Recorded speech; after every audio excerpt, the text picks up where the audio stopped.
Welcome back. I'm Tom Hewitt, and I'm sitting here with Scott Kawasaki, who's running for re-election in the State House. And Scott, you're an incumbent seeking re-election, and how do you feel that you would serve your constituents better than your opponent?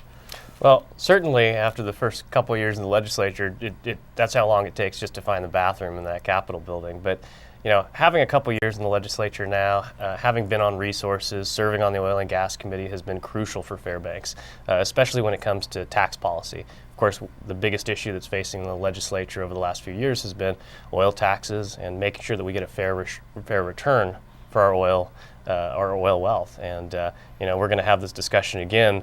The governor's already said that it's going to be on the top of his agenda item. So we need to make sure that, again, that Fairbanks is represented, has some strong leaders, some bold leaders, some people that are willing to stand up to the oil industry and make sure that we have Alaskan jobs, and that Alaska's oil is there for years to come.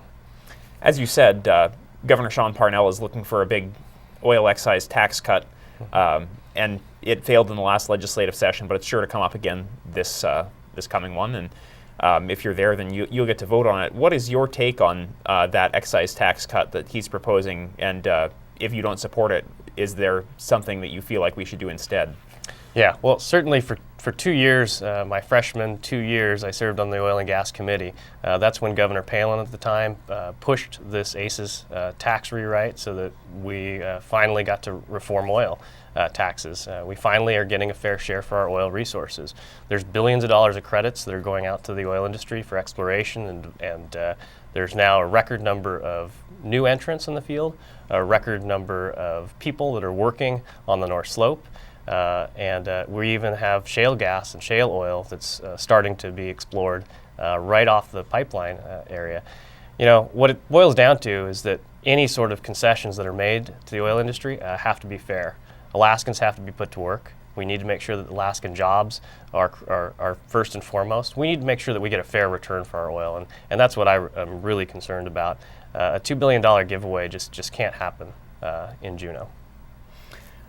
Mayor Luke Hopkins' plans for a natural gas utility run by the borough seem to be the option for natural gas for Fairbanks that people are coalescing behind, and their goal there is to obtain some kind of state support or funding for some piece of that, whether it's a liquefaction plant on the North Slope or trucking or distribution here in Fairbanks. And is the mayor's plan something you do plan to support down in Juneau, or if not, what do you plan to do as far as natural gas for Fairbanks? Sure. Well, I think obviously the details are what need to emerge from the proposal, but this is a real forward-looking plan. This is the kind of plan that we were hoping we would be able to see from either Fairbanks Natural Gas, Golden Valley, or Flint Hills. Now they're starting to get some momentum behind this municipally regulated utility and a municipally owned utility. I think it's forward-thinking. I think it's probably one of the best options to get gas to Fairbanks downtown customers the fastest, and I think that it's worthy of support from the interior delegation. Last year, Governor Parnell made a point of keeping the base student allocation for education funding the same. He said he wouldn't increase that dollar amount unless he saw some kind of guarantees of performance improvements by students, whether it be in graduation rates or lowering the dropout rate, that kind of thing. What is your take on the state of education funding in Alaska and the governor's, rationale for how he decides to fund it? Sure. Public schools undoubtedly must be accountable to the people. And the governor came up here and had a speech and delivered that sort of speech. I think it was to the North Pole Rotary at the time, that said that there wasn't any proof that it was working, and that was completely false. And we've seen for the last 3 years that math and reading comprehension scores had increased over the last 3 years since we've started to really increase the base student allocation. It means more money into schools. It means more money that is helping in the classroom so that students can perform, and we've seen that in the performance measures that we've set forth, and that's in reading, math, and science and comprehension. So I think we need to continue on that path. I think we need to decide if we want to ensure a higher graduation rate, that it's going to take some dollars and public dollars to do that. But it's our best investment, education, making sure that students are prepared for the opportunities that are going to be abound in the state of Alaska in the future. one of the big pushes that your opponent has made in this race is he's attempted to kind of paint you as ineffectual despite several terms in the legislature. And how would you respond to that? Well, it's just classic politics. It's what you hear every year from whichever non-incumbent opponent is running against an incumbent.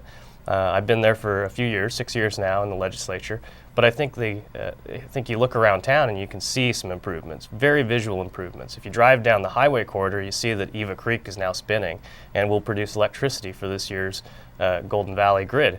You see downtown road construction, money that goes to schools, Barnett Magnet School, which is just down the street with the new annex that's coming forward. I mean, these are all projects that have been on the books maybe for 40 years. But over the last few years, we've delivered dollars to make those things happen. I think just about every neighborhood is either being paved right now or just about wrapping up pavement. You see the lights that are on South Cushman. A decade ago, there weren't any street lights on South Cushman, and we've started to change that. I think things are improving. I think they're sometimes improving a little bit slow, even for me. But I think I've earned I've earned credit for the things that I've done, and hopefully, if I'm reelected, I'll go back down there and fight just like I always have, bringing new energy and new enthusiasm to the job. All right. Well, I think that's about all the time we have. But thank you, Scott, for coming in. Great. Thanks, And Tom. for the rest of you, don't go away just yet. We've got Jamie Schwartzwald coming up next with sports.